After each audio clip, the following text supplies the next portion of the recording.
Alibi Junior High, a first chapter Friday read aloud with the word nerd, including interview with author Greg Logsted. Hi, my name's Amanda Zieba. Welcome to my channel, Learning with the Word Nerd, and another First Chapter Friday video. Now, even though you are likely watching this video on a Friday, I'm recording it on a Sunday, so you're getting the Sunday Sweaties version of Amanda today, and I'm going to try not to cry, even though the Packers did lose to the Vikings today. But despite that tragic loss, we're going to have a great read aloud. Today I'm going to be reading you the first chapter of Alibi Junior High, and then after that I'm going to be talking with the author, Greg Logsted, so make sure you stick around so you can hear what he has to say about this book and his writing process and all sorts of other great things. Let me read you the back so that you know what this amazing book is all about. When I read it aloud to my middle schoolers, they were obsessed, and I'm sure you will be too. 13-year-old Cody Saron has never lived in one place longer than a few weeks, and he has never attended a regular school. Growing up on the run with his father, an undercover agent for the CIA, Cody has traveled the entire globe. He speaks 5 languages, and he has 2 black belts. What Cody isn't prepared for is junior high. When the danger surrounding Cody's dad heats up, Cody is sent to stay with the aunt he's never known, Jenny, in her small Connecticut suburb. Cody has no idea how to fit in with the other kids, how to handle his first crush, or how to make it through a day of classes. As Cody struggles to adapt to the one thing he's never experienced, a normal life, he starts to fear that his father's world has followed him and that no one he cares about is safe. All right, let's dive into Chapter 1. Chapter 1, Arrival. I hate airports. I've been in airports all over the world, but they're basically all the same. Places of painful partings and awkward greetings. The door opens and I follow the others off the plane, through the skywalk and into the terminal. I scan the room, sizing up the security, looking for emergency exits and watching for possible hostiles. Nothing seems out of the ordinary, but I make a few mental notes. There are 8 people worth watching carefully, 5 to keep an eye on, and I remind myself that the best always blend in so I don't dismiss anyone. I'm tired. I've been traveling for a week, slicing up my time like an apple, bouncing from one country to another, one city to another, switching between planes, trains, boats, and buses, living on soda and candy bars, changing clothes and IDs while trying my best to fit in, not to be noticeable, to never do anything that would make people remember me. I've been following my dad's prescribed route to Connecticut, a route he guarantees will make me disappear. I'm falling off the map, trying my best to become the invisible boy. I pass through baggage pickup without stopping. Everything requires that I move quickly. My dad and I agreed that a small carry-on and a garment bag was all I really needed. I slow down and wait until I see a family passing through security together. I blend in with them. The guard seems sleepy. I doubt he'll remember me. There are people all around me greeting passengers. Everyone's hugging and crying, taking pictures, shaking hands, slapping backs. The noise level keeps getting higher. It's one huge emotional paper shredder. I look around the room and start to worry again. My dad says he trusts her more than anybody, but what if she doesn't show up? What if something's happened to her? What if I don't recognize her? It's been a while since I last saw her, and people can change. There's a woman by the door. She seems about right, late 30s, medium height, attractive, shoulder-length brown hair, obviously looking for someone. She's also wearing a New York Yankees cap, so there's a part of me that actually hopes it's not her. Then I get a clear look at her face, and the memories come flooding back. I walk up to her. Aunt Jenny? Cody? Yes. She smiles and throws her arms around me. She seems very excited to see me. I'm not sure if I should hug her back, so I just keep my arms at my sides. After a while, she stops hugging me and places her hands on my shoulders, steadying my face. Oh, it's good to see you again. Wow, you look so different. I'm glad you saw me first. It would have taken me a while to recognize you. I haven't seen you in about 4 years. 3 years and 7 months, I say. Well, right. She gives me another big smile. Welcome to Connecticut. Thanks. Do you have any bags? I hold them up. She looks surprised. That's it? That's all you have? Yes. She does a little raise of her eyebrow along with a slight shrug. Well, okay, I guess we can just pick you up some stuff. Your dad certainly sent me more than enough money.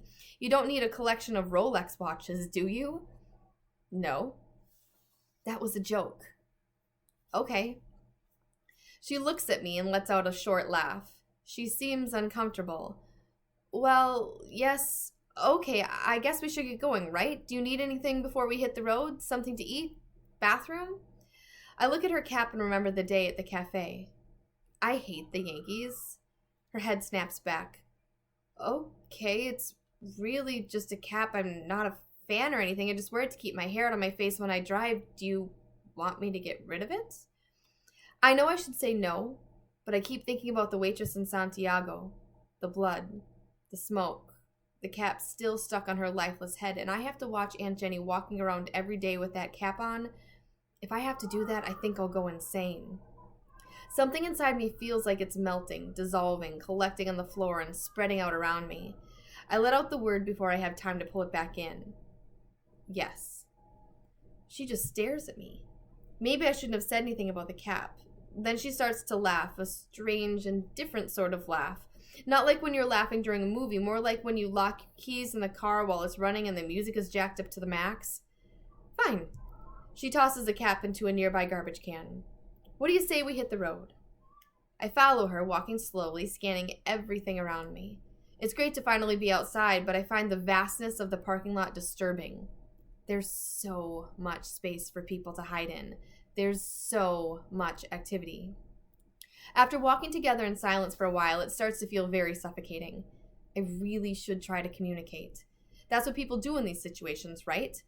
I clear my throat and say the first thing I can think of. Aunt Jenny Williams, I want to thank you for meeting me at the airport. She looks at me for a while. I'm beginning to think I said something wrong. She smiles, but it's a sad smile. You're welcome, and you can just call me Jenny, or you can call me Aunt Jenny if you want, okay? Okay. I just found out you were my real aunt last week. She stops walking and looks at me. Really? Your dad never told you that I was your mother's sister before? No. Her brown eyes seem to be trying to reach all the way up to her hairline. Never? Even when I came to visit? No, he wants me to call all his girlfriends Aunt this or Aunt that. I just thought you were one of his girlfriends.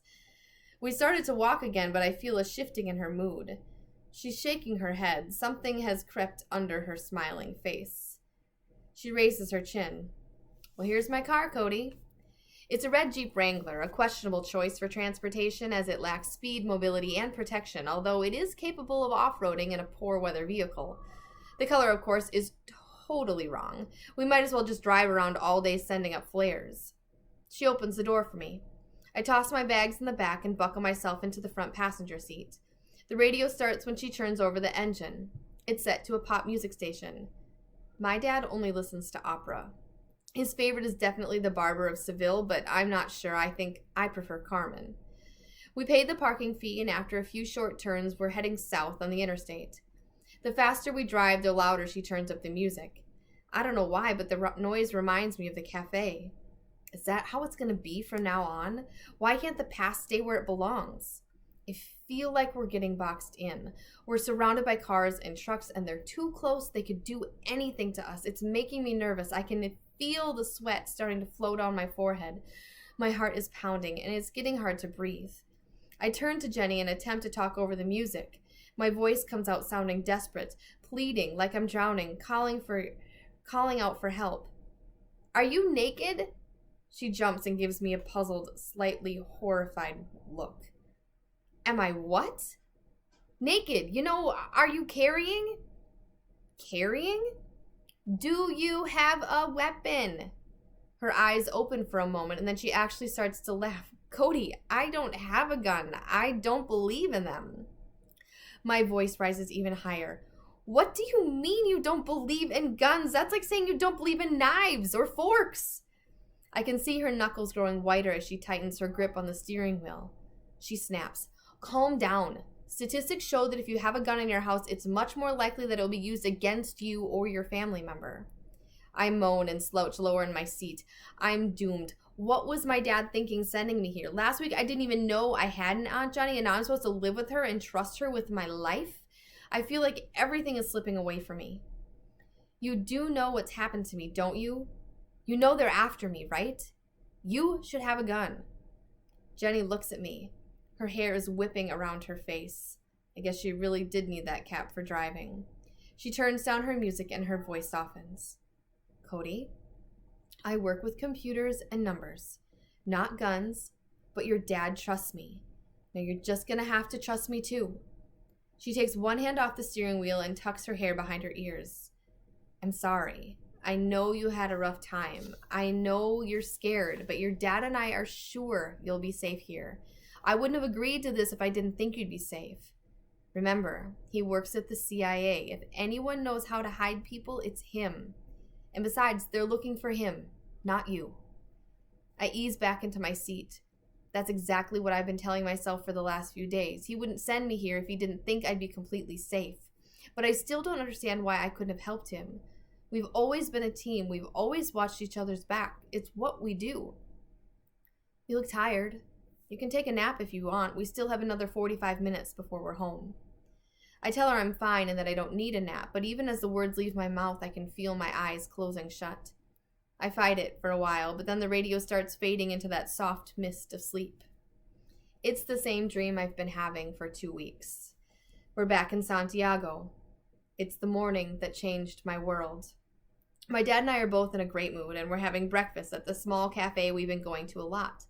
I like it more than my dad does. The food's just okay, but I love sitting outside under the large awning and watching everyone walk by. The friendly waitresses are beautiful, and there's always someone playing a guitar in the corner. We're sitting at a table outside going over some work together, comparing notes and maps and trying to piece together the schedule for our prospect. We've been following him for a couple of weeks, and between the two of us, we have this whole routine just about nailed down. We've even found openings for 2 possible appointments next week. We're part of what my dad calls the advance team. We're sent ahead of the main team to put together a file on someone the CIA finds to be dangerous. My dad says our team is so secret, very few people even know we exist. I've grown to like this kind of paperwork. It's a welcome relief from the constant karate, weapons drills, and homeschooling he puts me through every day. My dad slaps me on the back and suggests we take a break for the rest of the day. Maybe head out to Valle Nevado for some skiing if I think I can keep up with him. The waitress stops by our table to refill my dad's coffee. She's wearing a New York Yankees cap, which still seems very odd to me. A Yankees cap so far from home. She gives me a smile and a quick wink. It's shaping up to be a great day. I turn to my dad, intending to ask him if he wants to rent skis in town or at the mountain, but I stop. Something's wrong. He's staring at this small blue car that just pulled up in front of the cafe. I can see why my father's looking at the car. There's something just not right about the way the driver's acting. He's moving too quickly, too unevenly. He seems very nervous. He glances our way, notices we're looking at him, and then reaches under the front seat. At first I think he's going for a gun, but when he comes back up empty-handed, I relax a little. He bolts from the car and races across the street. For a large man, he moves quickly, but there's something odd about the way he runs. A car slams on his brakes and nearly hits him, and he slides across his hood, lands on his feet, and continues to run. I'm watching, but it's just not making sense to me. It's just not sinking in. It's like watching a foreign film with the subtitles in a different language, too. My dad pulls me to my feet and yells, "Go, go, go!" He pushes me through the front door into the restaurant, and I plow into a waitress. Her plates shower down all around us. I just keep running. My dad's right behind me, pushing me to go faster, yelling for me to head to the back door. I hear 2 pops. That's it. Just pop, pop. My dad shouts, "Get down!" and throws me to the floor, covering me with his body. My face is pressed hard against the cold tile. The blast is the loudest thing I've ever heard in my whole life. A flash and a burst of light and heat followed by an unbelievable roar. I hear glass breaking, people screaming, and objects crashing all around us. I feel like I'm tumbling and twisting into a dark, murky tunnel. I'm not sure how long I float in this distant land of shapeless darkness. When I open my eyes, it's raining. I smell smoke and burnt flesh like a forgotten barbecue. I can't hear anything except this high-pitched ringing. I don't know where I am or why I'm lying on my back in the rain. It slowly comes back to me. All the pieces sluggishly start sliding themselves together. I call out for my dad, but I can't hear anything over the ringing in my ears. I realize the rain is a sprinkler system. There's someone lying next to me. I look over and see the waitress who had winked at me. Her lifeless eyes are now permanently open wide, and there's a large piece of metal sticking out of the center of her chest. The Yankees cap is still on her head, but now it's soaked in blood and almost unrecognizable. There's an arm near me, just an arm, and it has a wedding band on the ring finger. I pick my head up and look around at what's left of the restaurant. There's blood and bodies all around me. I start to scream, but it's a silent scream because all I can hear is the ringing. This isn't happening again. This is a dream. Wake up. Wake yourself up. And that's the end of chapter 1. If you want to know what happens next to Cody and his dad at his Aunt Jenny's house in Connecticut in Alibi Junior High, you should totally pick up a copy. But right now, you're going to want to listen to the conversation I have with author Greg Logsted. Hello, readers. We are so grateful today to be here with the author Greg Logsted. Hi, Greg. Thanks for being with us. Hi, how you doing, Amanda? I'm good. First question for you is, can you tell us about the spark or the story seedling that kind of first planted itself in your mind for this story? Oddly enough, it came from the name. I just came up with that name, Alibi Junior High, and I just found it to be an interesting name, and I wanted to build something around it, and that just kind of, germinated in my brain for a while, and then it just came out into the story. So it was more of just a slow process. I just started diving into it, and then it emerged, and it wasn't like one specific thing that popped into it. Yeah, that's super interesting. It's always interesting for me to hear how authors, come up with their ideas or where they start. Some people say it's a character or a place. An interview earlier, I heard someone said they had the cover. That was the first thing that they did. Mm-hmm. And title for you, some of those pieces that for others come last, for you came first. So that's super interesting to me. Yeah. Let's talk about, so once you have an idea, how does your writing process work? How do you move from idea to finished book? Well, first I'll take I'll let it germinate in my brain for like a couple of weeks, and then I'll write an outline of the book. I have there's about 5 of us. We have a writers group, so I'll write 10 to 15 pages, a chapter, and then we all go around. We read what we've been writing and critique it and that's a lot of help. And then I'll go back and go over all corrections and stuff like that, and slowly just start building all the way through to the end. So that's the outline is probably the most important thing for me, just to keep it on the right track. Mm-hmm. And then when it all comes around to the end, that's when it starts getting exciting, and you start slowly just really cramping it all together and making it make some sense. Yeah, getting sure all the pieces line up. So when you start, when you have that outline, how the book's going to end even before you write chapter 1? No, yeah, I usually have how it's going to end, but it never ends that way. It always, something will change it around, it would take it down a different stream. And so, yeah, never really ends the way you want it to end in the beginning. You'll find it better usually. Usually it's better. You're like, yeah, no, this makes a lot more sense this way. Good. Well, that's super interesting to know that you think you know where you're going, but and it's good to have a plan, but sometimes you might meander along the path. Well, 2 of the really interesting elements in the plot of this story are the military and also PTSD, or post-traumatic stress disorder. And I was curious about how you decided to include those elements in the book. Well, I wanted it to be an action adventure type book, because I wanted to write a book that I would have liked to read when I was, 13.